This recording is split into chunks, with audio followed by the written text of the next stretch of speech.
ኢድ ሙባረክ። ኢድ ላይ የሚያምር ነገር የተመለከትነው ይሄንን ነው። ይህን ታሪክ ለኛ ሀገር ክርስቲያኖች አድርሱላቸው፣ በተለይ ደግሞ ለአክሱም ክርስቲያኖች። አሰላሙ አለይኩም ወአለይኩም አሰላም ሙስሊሞች፣ እንኳን ለኢድ ሙባረክ በሰላም አደረሳችሁ። በዓሉ የሰላም የፍቅር ያድርግላችሁ። ኢድ ሙባረክ። ሙስሊም ወገኖቻችንን የኢትዮጵያ ታሪክ በኩራትና በአድናቆት ሲያስታውሳቸው ይኖራል። ለኢድ ያደረሰን ፈጣሪ ለመልካሙ ጊዜ እንደሚያደርሰን ሙሉ እምነት አለኝ። በዛሬው ዕለት በአክሱም የኢድ ሰላት አልተሰገደም። የትግራይ እስልምና ጉዳዮች ምክር ቤት ጉዳዩን ተቃውሞታል። የአክሱም ሙስሊሞች መገለልና አዲሱ የቅድስት ከተማ አዋጅ ፍትሃዊ ባለመሆኑ እንቃወማለን ሲል የትግራይ እስልምና ጉዳዮች ምክር ቤት መግለጫ ሰጥቷል። በመቀለ ከተማ በድምቀት በተከበረው የ1447ኛው የኢድ አል-አድሃ በዓል በአክሱም ሙስሊሞች ላይ እየደረሰ ያለው መዋቅራዊ ጫና በጽኑ ተኮንኗል። የምክር ቤቱ ዋና ጸሐፊ ሐጂ መሐመድ ካህሳይ ከተማዋን ቅድስት ከተማ በሚል አግላይ ስያሜ ለመሰየም የተሄደበት እርምጃ ፍጹም አድሏዊ መሆኑንና መሰረታዊ መብቶችን ለማስከበር በሰላማዊ መንገድ እንደሚታገሉም በመግለጫቸው አስታውቀዋል። በዚህ በተከበረው ታላቁ የኢድ ቀን በዓለም ደረጃ በነጻነት ሲሰገድ የአክሱም ሙስሊሞች ግን የኢድ ሰላትን የመስገድ መብት ተከልክለው ውለዋል። ምክር ቤቱ ታሪካዊውን የአልነጃሺ መስጂድንም በዩኔስኮ በቋሚነት እንዲመዘገብ በዛሬው መግለጫ ላይ ጥሪውን ማቅረቡም ተሰምቷል። ኢድ ላይ የሚያምር ነገር የተመለከትነው ይሄንን ነው።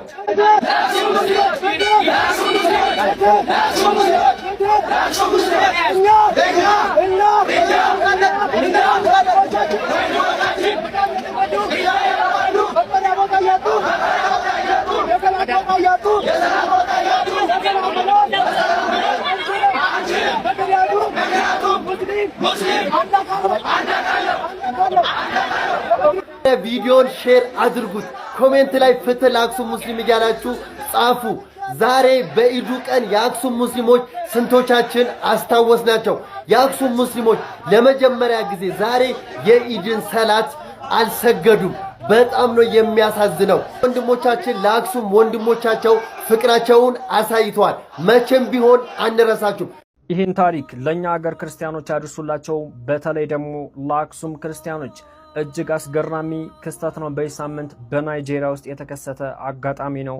በደንብ ሼር እያደረጋችሁ እስከ መጨረሻው ተከታተሉ። በናይጄሪያ ግዛት ውስጥ ዴልታ ስቴት የምትባል አነስተኛ የናይጄሪያ ከተማ ላይ ባለፈው ጁማ የተፈጠረ ነው። ሙስሊሞች ጁማ ሰላታቸው ለመስገድ በተሰባሰቡበት እጅግ ከባድ ዝናብ ይጀምራል። በዚህም የተነሳ መስጂዱ በውሃ ይጥለቀለቃል። ያም ለመስገድ እጅግ አስቸጋሪ ይሆንባቸዋል። ታዲያ እዚህ ጋር ነው አስገራሚ ክስተት የተፈጠረው። በአቅራቢያው የሚገኝ ቤተክርስቲያን ወዲያው በሮቹን ከፈቱ፣ መሬቱን አጸዱላቸው፣ ምንጣፍ አነጠፉና ለጊዜም ቢሆን ጁማ ሰላታቸውን እንዲሰግዱ በሮቹን ክፍት አደረጉላቸው። በእነዛ መልካም ክርስቲያኖች አማካኝነት ሙስሊሞች ለጊዜም ቢሆን የጁማ ሰላታቸውን በጀማ እንዲሰግዱ ሆነ። በተመሳሳይ በረሱላችን ሰለላሁ ዐለይሂ ወሰለም ዘመንም መሰል ድርጊቶች ወይም መሰል አጋጣሚዎች ተፈጥረው ነበር። ከነጀራ የመጡ ክርስቲያኖች ረሱል ሰለላሁ ዐለይሂ ወሰለምን በመዲና ሊጎበኙ መጡ።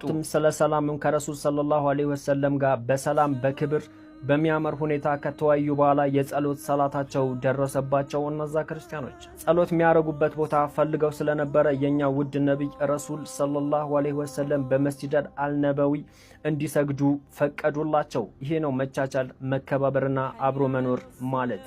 በአክሱም ከተማ እጅግ መፈቀድ የሌለባቸው አስነዋሪና እጅግ አሳፋሪ ነገሮች ተፈቅደው፣ ነገር ግን ሙስሊሞች በተወለዱበትና ባደጉበት በኖሩበት ከተማ ፈጣሪያቸውን የሚገዙበት ሞተው የሚቀበሩበት ቦታ መከልከል፣ ይሄ ከእምነትም ከባህልም ከምንም ያፈነገጠ አስነዋሪ ድርጊት ነው። ከዚህ እንዲማሩ ዘንድ ሙስሊሞች በደንብ ሼር፣ ኮፒ ሊንክ፣ ሪፖስት ያደርጋችሁ አዳርሱት። አረፋ ሲታረድ ማዱ አይነሳም፣ ትሪ ይቀመጣል። የመጣ ሰው የተጨመረበት ነው ይበላው። ቅርጫ እንኳን ሲሰጥ ለሌላቸው ይታሰባል። ለምሳሌ ክርስቲያኖች እስላም መሆን አይጠበቅባቸው፣ ግን ከእስላም በአረፋ ወቅት አንድም ደሃ ስጋ ሳይበላ መዋል የለበትም ብሎ አርዶ የሚያካፍልን ካልቸር ሁሉም መማር አለበት። እኛ ሀገር ማንም ደሃ በሻሻ ውስጥ ስጋ ሳይበላ የማያልፍበት ጊዜ ካለ አረፋ ነው።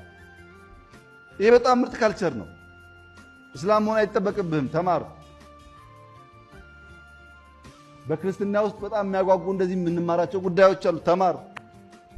አንተ ግን የፈለግከውን ሁን።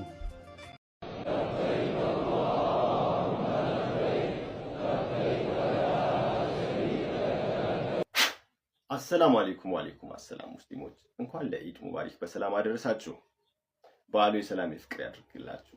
በዓለም አንደኛ ናችሁ። ሩብ ሚሊዮን ህዝብ፣ 2 ቢሊዮን ህዝብ ተከታይ ያላችሁ ከእንደፎ ያለ ቤት የማይረባ የተሳሳተ መረጃ ይዞ እየመጣ የተዛባ መረጃ ይዞ በተንጋደደ እያመጣ ለምን ራሳችሁን የማይመጥናችሁ ቦታ ትገኛላችሁ? ኧረ እባካችሁ ተው።